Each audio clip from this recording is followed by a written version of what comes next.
Welcome back to our channel, Zero to English, the podcast dedicated to helping you achieve fluency one practical conversation at a time.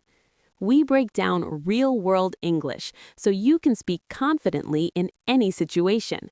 If you love practical lessons like this, please remember to subscribe, like, and hit the notification bell for more videos.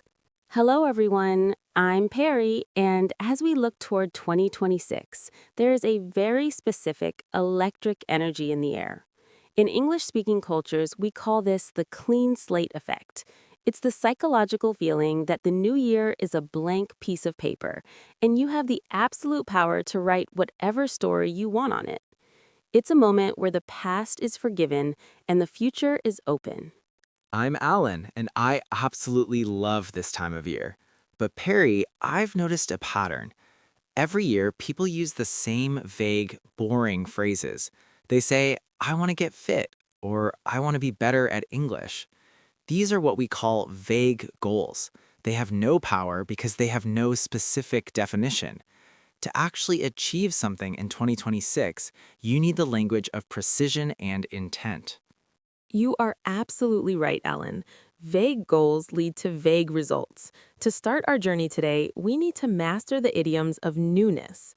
A very common and beautiful one is turning over a new leaf. This idiom comes from the idea of turning the page of a book. A page was once called a leaf. It means to start behaving in a better way or to leave old bad habits in 2025. It implies a fresh start for your character. Another essential idiom for 2026 is to hit the ground running. This is a dynamic, energetic phrase. It means to start the new year with a lot of speed and activity, rather than waiting until February to get started. Imagine a paratrooper jumping out of a plane. When they land, they don't stop, they run immediately. That is the energy we want for January 1st. Let's look at the resolution vocabulary. While New Year's resolution is the traditional term, it has become a bit of a cliche. Many high-level speakers now prefer to talk about intentions, objectives, or core themes. An objective sounds professional, strategic, and reachable. A resolution sounds like something you might break by January 15th. Let's simulate a deep conversation about our mindset and specific plans for 2026. Listen closely to how we describe our changes. So, Perry, we're just days away from the new year. The calendar is about to flip. Are you planning on turning over a new leaf in any specific area of your life, or are you just going to go with the flow? I definitely am not just going with the flow this year, Perry. I've decided that 2026 is going to be my year of radical consistency. I'm tired of the cycle of starting new hobbies and then letting them slide after a few weeks. I want to hit the ground running on January 1st with a very clear written roadmap for my physical health and my career progression. Radical consistency, I love that phrasing. It sounds very serious. I'm taking a slightly different approach. I'm focusing on upskilling. I feel like I stayed in my comfort zone for too much of 2025. I was comfortable, but I wasn't growing. For 2026, my main objective is to master a new programming language and finally get my Spanish to a C1 level. That's ambitious. But let's pause on the phrase letting them slide. This is a crucial phrasal verb for goal setting. It means to neglect something or to allow a standard or habit to slowly get worse. I started going to the gym, but after 3 weeks, I got busy and let it slide. If you let your English practice slide, you lose your fluency. And I mentioned upskilling. This is a massive buzzword for 2026 in the corporate world. It refers to the process of learning new skills or teaching workers new skills to stay competitive. If you tell your boss, my primary goal for 2026 is upskilling in digital marketing, they will be very impressed. It shows initiative. We also use the term clean break. This is stronger than turning over a new leaf. A clean break means a total and complete separation from a bad habit or a bad situation. I'm making a clean break from social media in the mornings. It implies there is no going back. Welcome to part 2. Once you have the vibe or the theme of your year, you need a system. Motivation gets you started, but systems keep you going. In the professional English world, we use the SMART acronym. You will hear this in every business meeting and self-help podcast. SMART stands for specific, measurable, achievable, relevant, and time-bound. If your goal isn't SMART, it's just a dream. I want to learn English is a dream. I want to learn 500 new words by March 31st is a SMART goal. To talk about this system, we use specific planning phrasal verbs. These are the verbs of architecture and construction applied to your life. Map out, to plan something in extensive detail. I'm mapping out my study schedule for the entire first quarter. Break down, to divide a massive, scary goal into tiny, manageable steps. I need to break down my fitness goal into daily activities. Aim for, to have a specific result as your target. I'm aiming for a promotion by June. Pencil in, to schedule something tentatively, not 100% fixed yet. Let's pencil in a review meeting for Friday. Let's also talk about the quarter system. Native speakers in business often divide the year into 4 parts: Q1, Q2, Q3, and Q4. Q1, January, February, March, the start. Q2, April, May, June, the build. Q3, July, August, September, the review. Q4, October, November, December, the finish. Instead of saying, I want to lose weight in 2026, a high-level English speaker says, my strategic objective for Q1 is to map out a nutritional plan and aim for a 5-kilogram reduction by the end of March. It sounds like a CEO running their life. Let's simulate a planning session.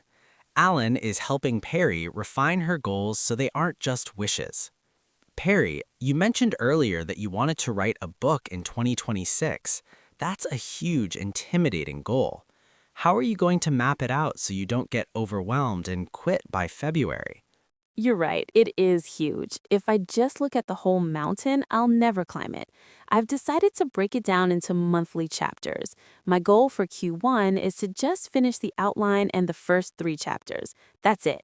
I'm aiming for a total of 50,000 words by December 1st. That sounds very achievable and measurable. You have a word count and a deadline. If you stick to that schedule, you'll be finished before you know it. Are you going to track your progress in a journal or a digital app?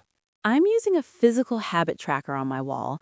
I find that if I don't write it down, it doesn't happen. Seeing the visual data motivates me. Notice the verb stick to. This is the most important phrasal verb for goals. It means to adhere to a plan, to continue doing something even when it is hard or boring. It's hard to wake up early, but I'm going to stick to it because the results are worth it. And track your progress. This is the habit of monitoring. In 2026, we don't just work hard, we track data. We need to know if we are winning or losing. This is what makes a goal measurable. A goal is a destination where you want to go, but a habit is the vehicle that gets you there. You can have the best map in the world, but if your car, your habits, is broken, you aren't going anywhere. For 2026, the biggest trend in self-improvement is habit stacking. This is a brilliant concept popularized by authors like James Clear. Habit stacking is the psychological hack of taking a new behavior you want to start and stacking it on top of a habit you already have and do automatically. The formula: after I, current habit, I will, new habit. Example: after I pour my morning coffee, current habit, I will write down 3 things I'm grateful for, new habit. To talk about habits effectively in English, we use words like consistency, doing the same thing over and over regardless of how you feel. Autopilot, when a habit becomes so natural you don't have to think about it. Driving is now on autopilot for me. Non-negotiable, something you must do no matter what. My 20-minute walk is non-negotiable. And friction, the difficulty of starting a task. We want to reduce friction for good habits and increase friction for bad habits. Let's look at digital habits for 2026. Many people are setting goals to reduce their screen time. They want to unplug more often. The script: I'm making it a non negotiable rule to put my phone in a different room after 9 p.m. to remove the temptation. Simulation time. Let's talk about building new routines using these concepts.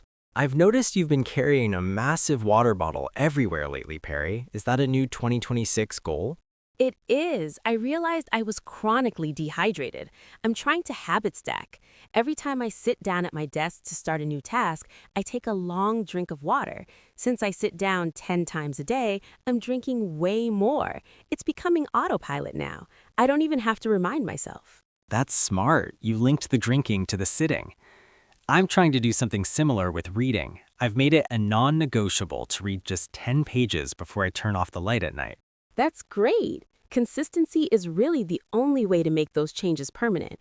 If you do it every night, even if you are tired, by the end of 2026, you'll have read dozens of books. Did you have to remove any friction to make that happen? Yes, I put the book on my pillow in the morning, so at night I literally have to move the book to sleep. That removes the friction of finding the book. Notice the word autopilot. We use this for any behavior that is a deep habit. I've been driving the same way to work for 10 years, so I'm basically on autopilot. You want your English practice to be on autopilot. And non-negotiable. This is a very strong, powerful word. It tells people and yourself that there is no excuse. I can't come to the party until 8 p.m. My study time is non-negotiable. Let's be realistic. No matter how perfectly you map out your 2026, you will hit an obstacle. You will have a bad week, you will get the flu, your car will break down, or you will simply lose motivation. This is the danger zone. This is where 90% of resolutions fail. In English, we call this a setback, a hiccup, or bump in the road. A hiccup is a small temporary problem that interrupts the flow. A setback is something a bit more serious that delays your progress. A roadblock is something that completely stops you until you move it. To sound natural when things go wrong, you need the language of resilience and recovery. Common phrases for when things go wrong. Back to the drawing board. Starting over completely because the first plan failed. Get back on the horse. To try again immediately after a failure. Fall off the wagon. To stop a good habit, usually used for diet or drinking. Pick up the pieces. To restore your life or project after a disaster. Let's simulate a goal failure conversation. Alan has missed his Spanish study for 2 weeks and feels terrible. Hey, Alan, I haven't heard you practicing your Spanish vocabulary lately. How is it coming along? Are you still on track for your Q1 goal? To be honest, Perry, I've hit a bit of a wall. Work got so incredibly busy last month that I haven't opened my textbook in 14 days. I feel like I've lost all my momentum. I'm thinking about just quitting and trying again next year. Alan, stop. Don't have an all or nothing mindset. That's just a bump in the road. You missed 2 weeks, not 2 years. The important thing is to get back on the horse today. Don't let a 2-week hiccup ruin your whole year. You're right. I guess I shouldn't go back to the drawing board. The plan was good, I just stopped executing it. I just need to pick up where I left off. Exactly. Picking up where you left off is a vital phrase. It means continuing from the exact point where you stopped. You don't have to start from page 1 again. Just open the book to where the bookmark is. And I use the word momentum. This is a physical word used in physics, but in goals it means the power of progress. Once you have momentum, everything feels easier. When you stop, the momentum is lost and the friction returns. We also use the phrase, give yourself some grace. This means to be kind to yourself when you make a mistake. Be your own best friend, not your own bully. It's a very popular social-emotional phrase for 2026. For many of our viewers, 2026 isn't just about health. It's about professional advancement. Maybe you want a promotion, a new job, a higher salary, or a total career change. This requires a specific set of career vocabulary. We often talk about climbing the ladder. This is an idiom for moving up in a company, junior to manager to director. But recently, people also talk about lateral moves. This means moving sideways to a different department to learn a new skill, even if the pay is the same. To achieve these goals, you need to focus on your soft skills, communication, leadership, empathy, just as much as your hard skills, coding, accounting, writing. Let's look at career goal vocabulary. Networking, meeting new people in your industry to build relationships. Taking initiative, doing work without being told to do it. Performance review, the formal meeting where your boss evaluates your goals. Glass ceiling, an invisible barrier that stops you from moving up, often used regarding gender or race, but can apply to skills too. A great goal for 2026 is to expand your professional network. This doesn't just mean adding random people on LinkedIn, it means building real relationships. Let's simulate a career strategy chat. Perry, what's your top priority for work this year? Are you looking to climb the ladder at your current firm, or are you looking elsewhere? Actually, I'm focusing more on lateral growth this year. I feel like I'm an expert in marketing, but I don't know enough about sales. I want to take the initiative on some cross-department projects with the sales team. I think broadening my skill set will make me more valuable in the long run. That's a very smart, strategic move. It makes you a T-shaped employee, deep knowledge in one area, broad knowledge in others. I'm focusing on networking. I've set a goal to have one virtual coffee chat a week with someone outside my immediate team. That's a great way to get your foot in the door for future opportunities. You never know who might be hiring next year. Notice get your foot in the door. This means to get a small opportunity or an introduction that could lead to a bigger one later. I took a low-paying internship just to get my foot in the door at Google. And broadening my skill set. This is a very professional way to say I want to learn more stuff. Instead of saying I want to learn more stuff, say I am focused on broadening my skill set and upskilling in 2026. It makes you sound like a leader. We have reached the final part of our 10,000-word 2026 masterclass. We have talked about the start, the strategy, the habits, the failures, and the career. Now, we must talk about the most important thing, sustainability. The biggest problem with goals is the sprint mentality. People run a sprint in January. They go to the gym 7 days a week, they study English for 3 hours a day, and then they are exhausted and burnt out by March. For 2026, your goal should be a marathon. This means your goals must be sustainable for 12 months, not just 12 days. To stay sustainable, you need the habit of reflection. This is the monthly check-in or quarterly review.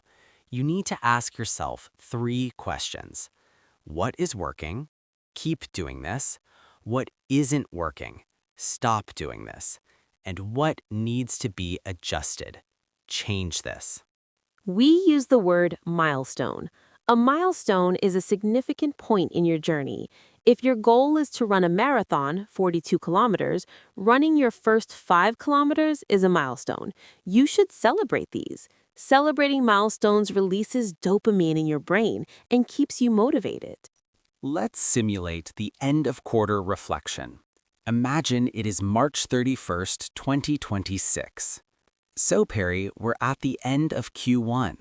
We are 25% through the year. How are you feeling about your 2026 goals so far? To be honest, Alan, I've had to adjust my expectations a little bit. I was being a bit too ambitious with my writing schedule. I thought I could write every single day, but life is too busy. So I've pivoted. I'm now writing 4 days a week for longer sessions. That's a great example of being flexible. A goal shouldn't be a prison. If the plan isn't working, change the plan, not the goal. Have you hit any major milestones? Yes, I finished the first 3 chapters, so I'm celebrating tonight with a nice dinner. I'm focusing on long-term gains now, rather than rushing. I want to finish 2026 feeling stronger and smarter, not just tired. Burnout is a very important term to avoid. It means to become completely exhausted, mentally and physically, by working too hard for too long. If you push your goals too fast without rest, you will burn out by April. And pivoted. This is a business term that means to change direction quickly when the current strategy isn't working. The company pivoted from selling shoes to selling software. You can pivot your personal goals too. We hope this massive, deep exploration of 2026 goals has given you the vocabulary and the confidence to design your best year ever. Remember, a goal is just words until you add action. Use the SMART method. Habit stack your routines, expect the hiccups, and always give yourself grace when things get difficult. We believe in you. You have a clean slate. Let's make 2026 the year of fluency, growth, and radical consistency. We'll see you in the next lesson. Goodbye for now. Farewell.